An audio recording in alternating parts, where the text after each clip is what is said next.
Pour commencer notre voyage d'études, nous nous sommes rendus dans les locaux de Rennes Métropole. Au programme, l'organisation touristique du Pays de Rennes, puis la présentation du projet de la valorisation de la vallée de Vilaine par Rennes Métropole. La région Bretagne a réalisé plusieurs études sur le comportement des touristes. Cela lui a permis d'identifier 10 destinations touristiques répondant aux attentes des clientèles. Ces ensembles géographiques correspondent aux univers de découverte de touristes. Ils ne s'arrêtent plus aux limites administratives. Ce maillage de destinations fonctionne en Bretagne car les études ont été réalisées par la région. Cette dernière finance les actions locales et l'ingénierie pour l'émergence des destinations. Ainsi, on s'affranchit des limites administratives et on raisonne en termes de zones, de projets ou encore d'itinérance touristique. En parallèle de cette organisation touristique, Rennes Métropole mobilise les acteurs déjà installés sur les territoires et c'est dans ce cadre que la métropole a mis en place un vaste projet de valorisation de la vallée de la Vilaine, territoire non valorisé au sud de Rennes. Questa est en charge de l'animation de ce projet, avec comme mot d'ordre « amplifier l'existant ».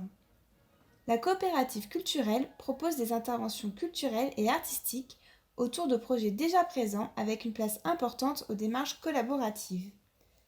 Avant l'aspect touristique, il s'agit pour les habitants de se réapproprier leur territoire. On va suivre une des boucles du guide, la boucle de la Prévalais, et on a prévu de s'arrêter à différents endroits. La participation de la population a permis de proposer un projet global adapté aux attentes de tous les usagers. Un aménagement touristique, de loisirs ou culturel doit pouvoir s'adresser à la population qui sera le principal utilisateur. Il y en a un surtout, moi, que je retiens, c'est amplifier l'existant de la vallée de la Vilaine. Et j'ai tout de suite percuté sur le véloroute que l'on espère et que l'on souhaite mettre vraiment en activité dans les années à venir. Et c'est la façon dont le projet a été mené vraiment est très très très intéressante, puisqu'on a associé la population à ce projet, mais d'une façon très ludique, au travers de spectacles, au travers de marches, au travers de tout un tas d'animations. Cette deuxième journée a été animée par l'association Bruit d'Aide qui a accompagné les communes. Ce réseau a pour but de mutualiser les ressources et de partager les expériences pour guider les communes dans leurs projets. La commune a investi dans une parcelle de 5000 m² qu'elle a divisée et aménagée de façon à proposer 4 lots supplémentaires. La maison présente sur le terrain à l'origine a également été revendue avec un terrain plus petit. La commune souhaite acquérir un terrain pollué par une coopérative agricole présente depuis plusieurs années sur le site et se voit proposer un prix d'achat de 200 000 €. Ne pouvant mener les négociations seule, elle signe une convention avec l'établissement public foncier. Après négociation et au vu des études aboutissant au même résultat, les bâtiments contiennent de l'amiante, la coopérative, se voyant dépassée pour le montant des travaux, cède le terrain à l'EPF pour 1 € symbolique. Cette opération a permis à la municipalité d'acquérir un terrain sain à une dizaine d'euros du mètre carré en plein centre-bourg. L'objectif du lotissement de la Prairie Madame est de proposer des parcelles plus petites en cœur de bourg pour favoriser l'accès à la propriété des foyers les plus modestes tout en proposant des logements ayant un impact écologique le plus faible possible. Conscient des exigences d'un tel cahier des charges, la municipalité s'associe à un architecte pour fournir aux futurs acquéreurs des modèles de maisons type personnalisables. Les propriétaires étant ensuite libres de contacter les artisans de leur choix plan en main. Cela a permis le respect du cahier des charges du lotissement, mais également une harmonie visuelle. Pour son second programme de lotissement, la commune fut encore plus ambitieuse en poussant le critère écologique encore plus loin. À tel point que pendant 5 ans, le projet était en négociation, la commune ayant refusé tout projet ne répondant pas au cahier des charges. Après 4 projets rejetés et sans faire de compromis tant sur le prix que sur les critères écologiques, le projet est passé en mode opérationnel. Pour faciliter l'acquisition, un accord a été trouvé avec les futurs propriétaires. Ils construiront eux-mêmes leurs celliers et leurs murets afin de réduire les coûts.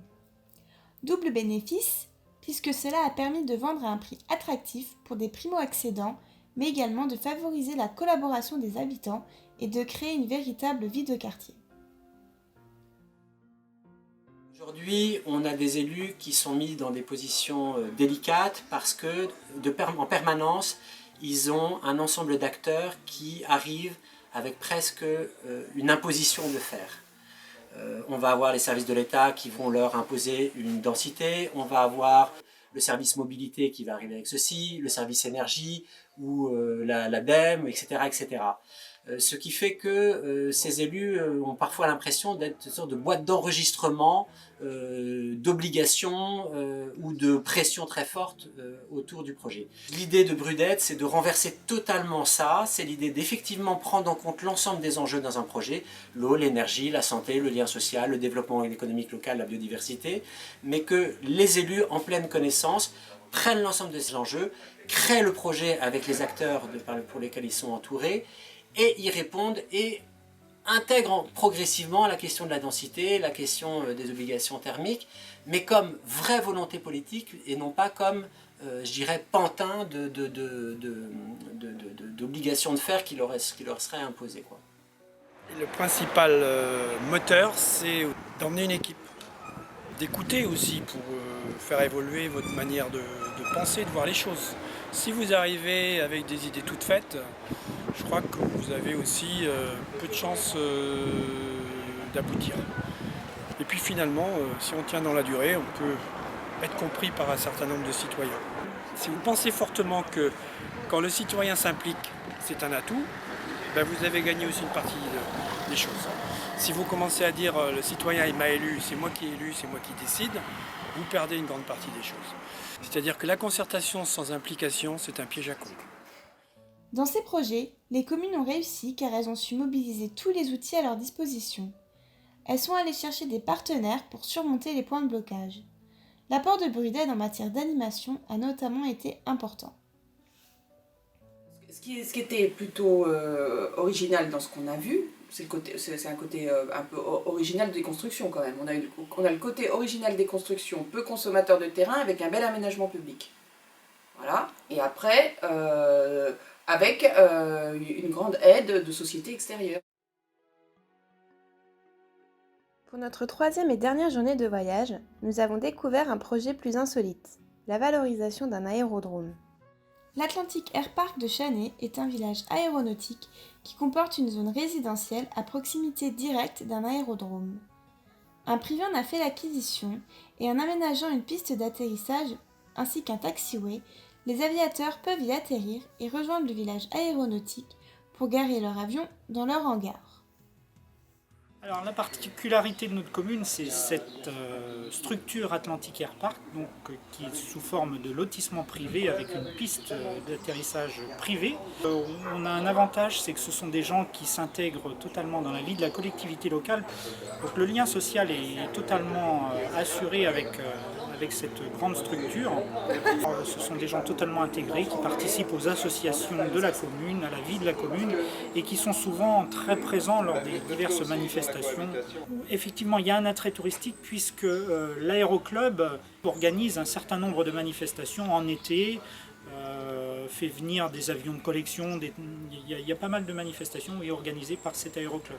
Effectivement, cet outil a permis de donner un nom bien particulier au secteur. Ce projet démontre que les collectivités locales ne sont pas les seules à pouvoir aménager un site qui contribue au dynamisme local. Sans initiative prise et un peu de folie, ce projet n'aurait jamais vu le jour.